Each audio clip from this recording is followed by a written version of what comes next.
Outra situação que a gente consegue calcular intervalos de confiança é no caso que a gente deseja estimar a média sem conhecer o desvio padrão populacional. Então a gente já viu que nesse caso a distribuição amostral para a média para amostras de tamanho pequeno é aproximada pela distribuição t-student. Para n grande, né, amostra de tamanho grande, a gente pode aproximar diretamente pela normal, né, porque para n grande a distribuição t-student fica próxima da normal.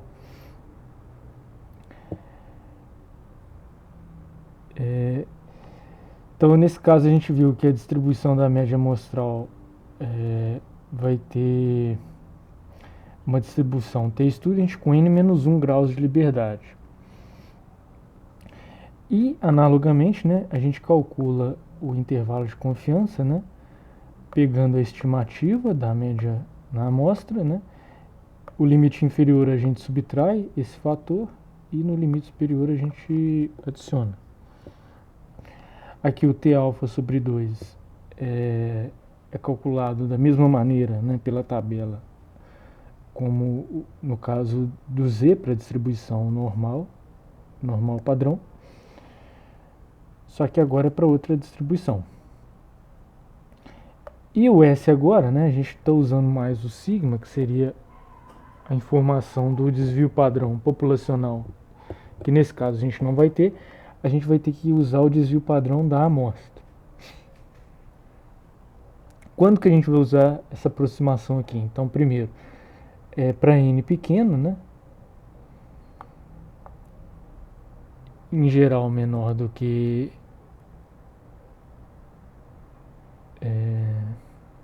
menor do que 10, se for maior do que 10, a gente pode utilizar direto a distribuição normal. E bem, para a gente poder utilizar essa relação, essa aproximação pela distribuição t-student, né, a gente tem que supor que a distribuição populacional é normal. Então são três fatores, vamos lá. Primeiro, falta informação do desvio padrão populacional. Segundo,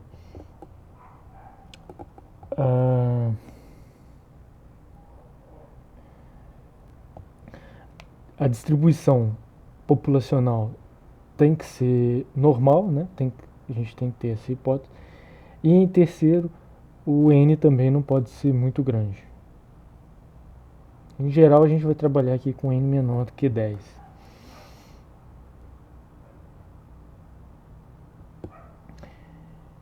Então aqui, né, a gente tem um exemplo, uma máquina produz bastões metálicos usados em um sistema de suspensão.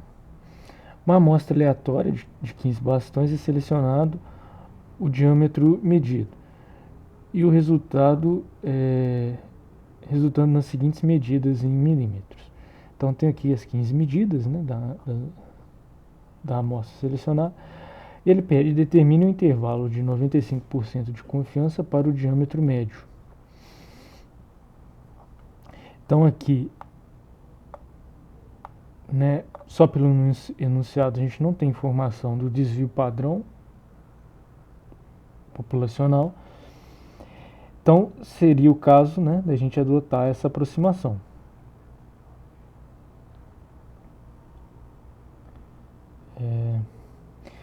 Então aqui para o tamanho da amostra é 15, né, n igual a 15, a gente ainda pode usar a aproximação pela distribuição t-student.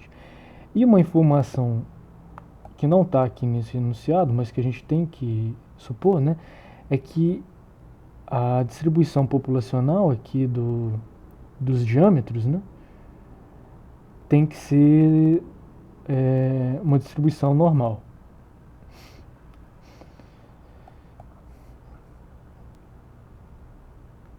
Então, bom, com essas hipóteses, né, é só a gente aplicar. A gente vai utilizar a aproximação aqui pela distribuição t-student com 14 graus de liberdade.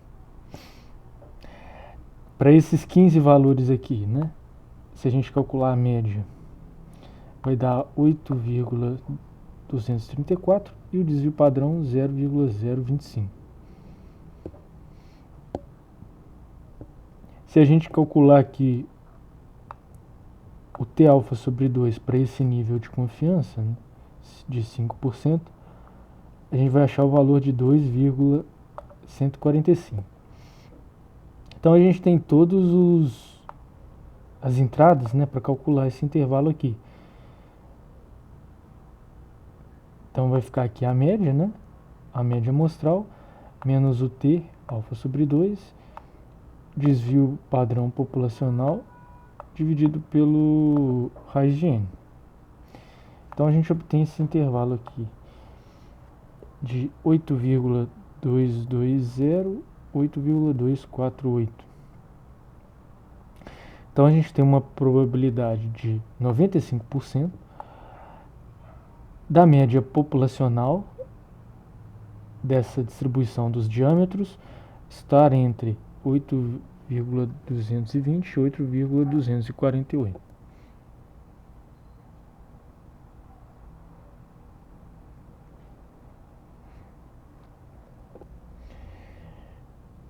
O outro parâmetro que a gente vai estimar por meio de intervalos é a proporção. Então a gente já viu como que fica a distribuição amostral, né, para proporção. A gente utilizou, né, aquela aproximação do teorema central do limite, e a gente viu que nesse caso a proporção amostral tinha uma distribuição uma distribuição do tipo normal, né, com a média igual ao parâmetro proporção na população, ou seja, a proporção populacional, e o desvio padrão dado por essa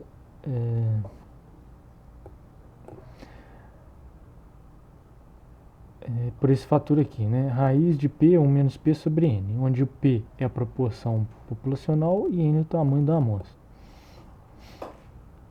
E aí a gente fica com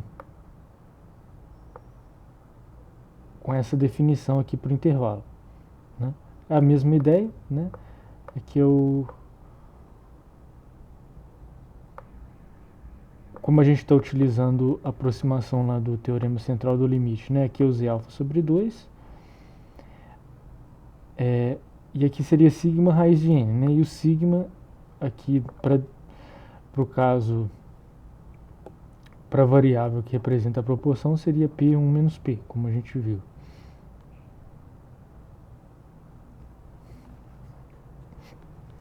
Então, repara que nesse caso aqui, né, se a gente quiser calcular efetivamente o intervalo, então a gente precisaria da informação aqui desse parâmetro P, que é a proporção populacional. Então, em princípio, para a gente calcular o intervalo, a gente teria que conhecer esse valor. Só que o intervalo, né, a gente define o intervalo justamente para estimar esse parâmetro.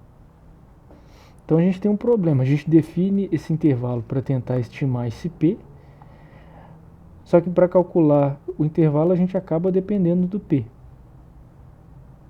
que seria a proporção populacional.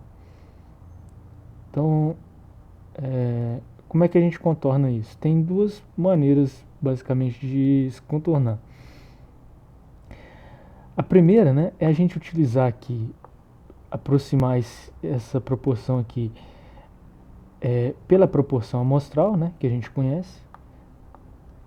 Então, substituir aqui, ao invés de P, a própria estimativa que a gente tem na amostra, ao invés de considerar a proporção populacional que, em princípio, a gente não conhece.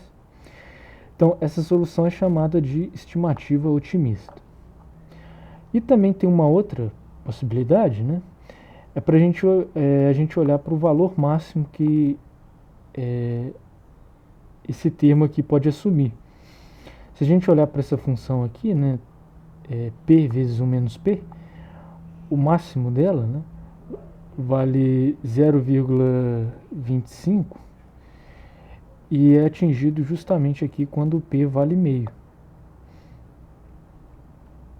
Então uma outra maneira é a gente jogar P igual a meio aqui, né? Então esse termo todo aqui vai valer 0,25 sobre n, que, né, vai ser o maior valor que esse termo pode assumir e vai me dar, portanto, o maior comprimento possível para esse intervalo aqui.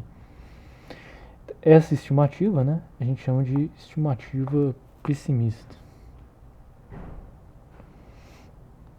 Então aqui um pequeno exemplo para estimativa da proporção. A garantia para baterias de telefones móveis é estabelecida em 200 horas operacionais, seguindo os procedimentos apropriados de recarga.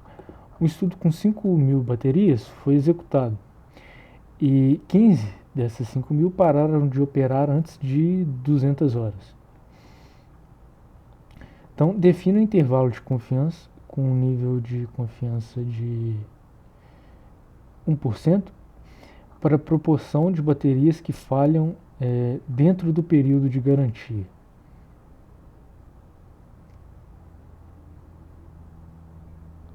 Então, dentro do período de garantia, ela falhar antes de 200 horas. Né?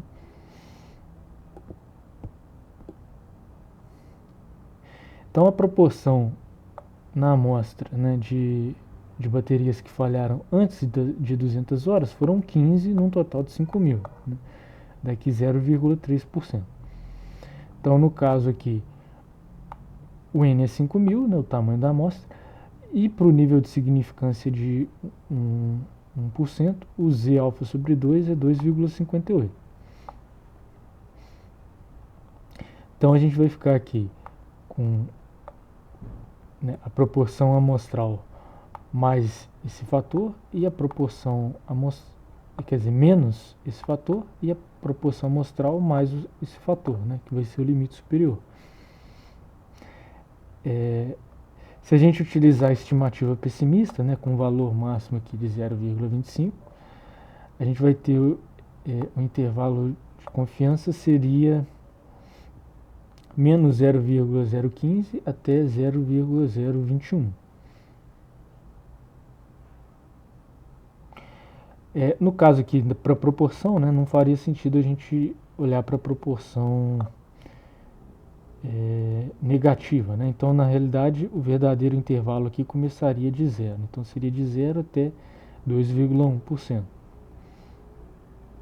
E a estimativa otimista seria a gente, ao invés de utilizar o valor máximo lá, fazer P, um menos P, com P a proporção amostral, que foi de 0,3%, a gente chegaria nesse intervalo aqui de entre menos 0,3% e 0,9%. De novo aqui deu negativo, o limite inferior, né? Como é proporção, né, não faz sentido proporção negativa. Então, o verdadeiro intervalo de confiança aqui seria de 0 a 0,9%. Que isso quer dizer? Né? Que com 99% de probabilidade, a proporção de baterias que falham antes de 200 horas está entre 0 e 0,9%.